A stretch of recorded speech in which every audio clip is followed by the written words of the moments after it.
And I have studied the origin and sort of the history of, I'm going to name the organization, because I think some of those folks, certainly Richard Cizik, who stepped down from the National Association of Evangelicals in '08 because he had such liberal views. Somebody had to fall on the sword, and he did. And we've had some other leaders within evangelicalism, and let's just stay in the genre of the NAE right now. I used to, when I was much younger, back in the 80s, I didn't have a computer in the early and mid-1980s. I would wait for the NAE magazine. I couldn't wait to read it. It's filled with wonderful information about soul-winning opportunities the NAE had. I did a little history, study on it. They came into being in 1942 to be a counter to the World and National Council of Churches, their very liberal agenda. So for this taping, I visited the NAE website to see, well, what are they talking about today as we speak? And again, it's shocking, folks, because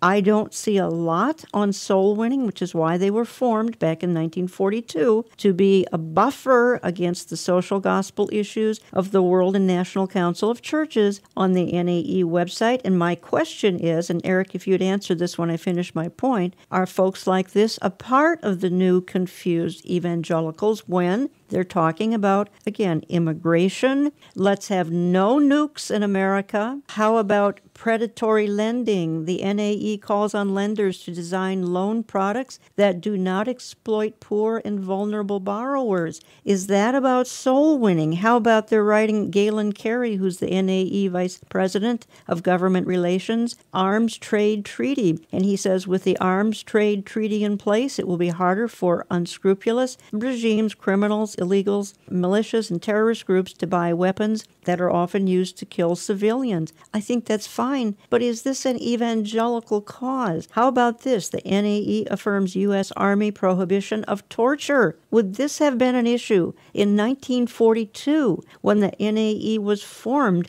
as a counter to all the leftist opportunities that these other outfits were trying to seize and become leaders of? Another point on the NAE website, most evangelical leaders want the Cuba embargo lifted. So if you are an evangelical leader and these things don't resonate right with you, what are you doing about it? A couple of things, Jen. I think the reason that people aren't rising up and more people aren't talking about this is because of the complacency we see that grips the church today. Just as the church itself has slipped off into the desolation of liberalism, and when I say church, I mean evangelicalism, so have the organizations along with it and maybe even help lead the way. Some other things that we see that are going on with the NAE and with other evangelical organizations, or those who claim to be, with this whole idea of hyper-environmentalism. Yes, right. The Save the Planet movement is alive and well at the leadership levels of the NAE and others. The idea that Allah is Jehovah, that gets under my skin, being that Islam is a main topic I talk about. Their leaders signed the document at Yale University claiming that Allah is Jehovah.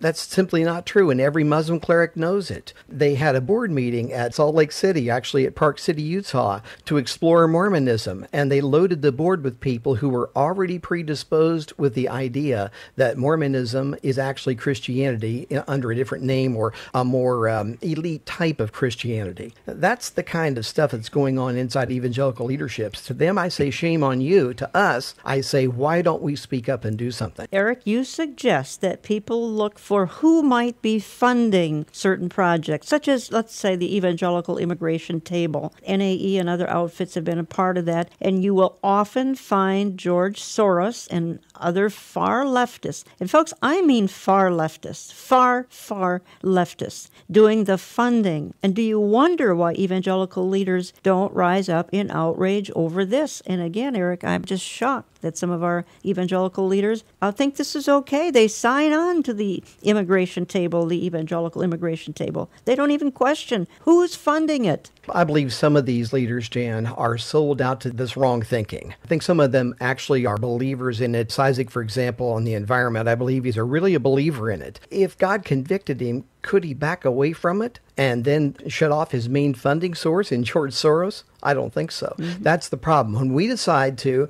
if you'll pardon the phrase, get in bed with somebody financially, then they're going to control what is said. They're going to control the strings, and therein lies the problem.